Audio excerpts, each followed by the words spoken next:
Celle qui est assise d'abord là. la vidéo. Moi, je suis Stéphane Seri. Je suis informaticien. Un soir, je rentre un peu avec un petit bobo à la tête, donc je passe à la pharmacie. C'est comme ça que je croise la caissière qu'elle est. Elle me plaît bien, donc j'essaie d'échanger avec elle. Mais J'ai du mal à vous entendre, vous pouvez rapprocher le... Elle me plaît bien, donc j'essaie de rentrer en contact avec elle jusqu'à ce que j'ai son contact. On échange, et au bout de quelques mois, on décide de marcher ensemble. Donc elle devient ma compagne, ma copine. Donc ça, moi je veux faire les choses plus sérieusement. Donc je décide d'aller dans sa famille. Connaître déjà sa famille. Et lorsque nous arrivons là-bas, je connais juste son papa parce qu'elle est orpheline de mère. Et là-bas, je crois ses frères, ses soeurs. Et ce qui m'a particulièrement marqué, c'est qu'il y avait un enfant qui était là, mais qui lui ressemblait beaucoup à elle. Un petit garçon, il lui ressemble fortement. Donc lorsque nous sommes sortis de là-bas, il lui a demandé, l'enfant là, il te ressemble beaucoup, hein. Elle me laisse savoir que c'est son neveu, dans une profonde émotion. Hein. C'est son neveu, c'est l'enfant de sa défunte sœur.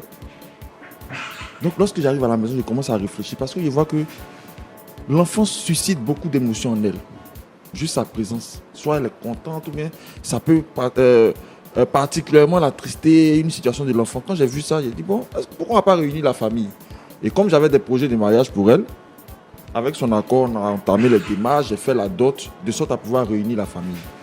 Donc c'est comme ça qu'après la dot, et en plus je dois préciser, Fatim est issue d'une famille musulmane. Et moi je suis chrétien, mais là aussi j'apprécie quand même le côté cool de son papa parce qu'il n'a pas émis d'opposition à ce mariage-là. Généralement en Afrique ici, à cause de nos cultures, c'est compliqué de voir un chrétien et puis une musulmane se marier. Voilà. Mais son papa, en tout cas, ça a été fair play. Donc après le mariage, ayant rassemblé la famille, j'emmène avec moi ma femme désormais, avec son neveu, sous ma coupole à la maison. Et sans vous mentir, Fatim que vous voyez là, c'est une personne, l'homme n'est pas parfait. Sinon, c'est une personne adorable. C'est la femme qu'il faut. Franchement, son devoir de femme en tout cas, elle n'y manque pas. Voilà. Si on doit estimer un pourcentage, mais elle te dit 90%, franchement, c'est la femme. Sans te mentir.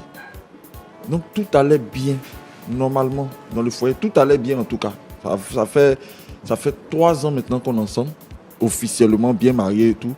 Et tout allait super bien à merveille. Jusqu'à ce que récemment, on était dans notre vie familiale à la maison. Je venais d'arriver du travail, il m'a servi à manger. Et c'est au moment où je devais manger que j'ai entendu sonner à la porte. Donc j'ai demandé à la servante d'aller ouvrir.